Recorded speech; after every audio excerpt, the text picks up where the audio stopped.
Good morning, Aleïd, et ce soir aujourd'hui le Nishmat Rav Baruch Shmuel ben Binyamin Zeev, Rav Asher ben Binyamin Zeev et Avraham ben Rivka. Si vous souhaitez vous aider une prochaine étude de Mishnah, contactez les 5 minutes éternelles, nous étudions Masechet Trumot Perek Aleph Mishnah Zayin, En Tormin, lo bamida, velo bamishkal, velo baminyan.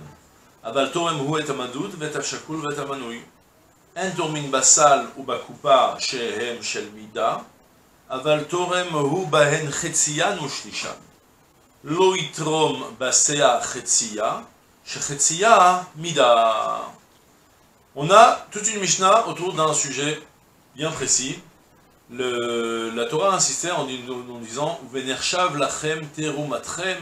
On ne va pas entrer dans l'expression elle-même du pasouk, mais sur le mot Venershav lachem terumatrem, Chachamim font une dracha que la Trouma, elle se fait bemarshava, ça veut dire marshava, c'est soit avec intention, kavana, ou bien il y a aussi une autre signification, c'est le mot estimation.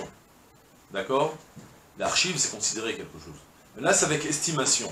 Ça veut dire qu'en fait, la Torah a insisté qu'on prélève la Trouma Gdola, je parle, la Trouma Gdola, on la prélève en évaluant à peu près. Tu donnes une quantité importante, conséquente, mais sans la peser, sans la mesurer.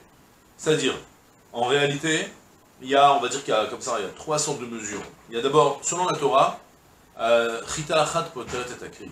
C'est-à-dire que je peux avoir une montagne de blé, je prends un grain de blé, et je dis à Rezé Trouma, je vais acquitter tout le tas de Trouma. Je parle de Trouma Gdola, j'insiste, et pas de Troumat Maaser, j'expliquerai ensuite c'est quoi Troumat Maaser. Mais pour le moment on parle de Trouma Gdola, même Chita achat poteret et akri. La Torah elle a quand même insisté, on donne une quantité conséquente. C'est quoi une quantité conséquente? Sont venus Chachamim et instaurer un 50e, ou un 40e, ou un 60e, c'était plus ou moins large. Un 40e pour les gens plus large, et un 60e pour les gens plus radins, et un 50e c'est la Mida Vénomite. D'accord? Maintenant, malgré tout, même cette mesure que tu donnes, tu ne dois pas la peser. Tu ne dois pas dire, ah, j'ai 100 kg, donc un 50e ça fait 2 kg, je vais peser 2 kg. Prends quelque chose qui a l'air d'être 2 kg, tu le prends comme ça, par estimation, sans mesurer. C'est le principe de la Mishnah. J'ouvre la petite parenthèse maintenant pour vous expliquer que je parle que de Trouma Gdola et pas de Troumat Maaser. Troumat Maaser, c'est autre chose. C'est une fois que j'ai prélevé la Trouma Gdola, je vais prélever un dixième, et du dixième, le Lévi va prélever un dixième du dixième. Là, il y a une mesure bien précise, il faut la préciser, il faut la mesurer exactement. Mais la Trouma Gdola, c'est sans la mesurer et avec exactitude, au contraire, c'est que par estimation. La Mishnah va me dire, tu n'as pas le droit de mesurer avec un ustensile de mesure, même si techniquement c'est plus facile de ramasser les fruits. Avec une mesure, même ça tu ne le fais pas à cause de Maritaïn, de peur qu'on te voie, et qu'on croit que tu vas mesurer la Trouma avec précision. Et donc la Mishnah me dit, Entoormin, Lobamida, tu ne prélèveras pas ni avec un Mida, Mishkal, Minyan, ni en mesurant, tu prends la taille, ouais, imagine que tu vas donner un carré de 50 cm sur 50 cm de non, ni tu mesures, Mishkal, tu ne pèseras pas, et Lobé-Minyan, tu ne compteras pas. D'accord? Tu prends par estimation. Ensuite, par contre, aval torem huet amadut vet ashakul vet amanui. Par contre, ce qui a déjà été mesuré, pesé, calculé, estimé, ouais, là, donc tu sais que tu as 100 kg de fruits, tu peux prendre 100 kg de fruits. C'est-à-dire, la Mishnah, elle vient me dire, je t'ai pas interdit de mesurer ton tas de blé. Je t'ai interdit de mesurer ensuite la quantité de blé que tu vas prendre pour la tourma. Mais le tas lui-même, il peut être mesuré, et après tu prends par estimation. De même, En Tormin, Basal ou Bekupa, Shem, Shelmida. Alors là, on va parler maintenant dans la suite de la Mishnah de 2 types de mesures qu'on a. On a d'abord un ustensile, une vraie mesurette. Ça, c'est ce qu'on appellera la CA, à la fin de la Mishnah. Et on a par ça un ustensile qui n'est pas une vraie mesurette, mais qu'on utilise en tant que mesure. C'est-à-dire qu'on sait très bien qu'un tel panier, on vend même les choses par panier au marché, même si le panier, initialement, c'est pas... Vous voyez, on a aujourd'hui des cajots là, en plastique, par exemple. Ouais, d'accord, les petits qu'on remplit comme ça. Alors, c'est pas un ustensile de mesure. Mais on vend en hébreu, c'est une salsa.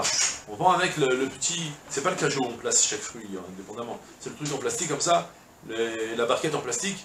Et on achète une barquette de fruits. Voilà, une barquette de fruits, c'est bon. On la remplit, on sait que ça se vend par barquette. Une barquette qui dépasse plus ou moins à peu près, ça se vend par barquette. Alors, il s'avère que maintenant la barquette, c'est pas un ustensile de mesure, mais on l'utilise comme mesure. Donc là, Michel me dit, tu ne pourras pas prélever en donnant une barquette entière, un tormin, bassal ou békoupa, ni avec un panier, ni avec une boîte, c'est-à-dire la barquette, Shem Shel Mida, qu'on utilise en guise de mesure. Mais par contre, par contre, tu pourras prélever une demi-barquette, un tiers de barquette, sans préciser. Par contre, si c'est un vrai ustensile de mesure, une vraie mesurette, qu'on utilise, d'accord, c'est normalement une mesure qu'on utilise pour avoir l'équivalent de un volume de 2 litres par exemple, ou de 1 kg de quelque chose, alors, loitrom basea chetia, par contre, si c'est un ustensile de mesure, même la moitié de la mesure, tu ne la feras pas. Pourquoi? Chez chetia mida, parce que la moitié c'est une mesure.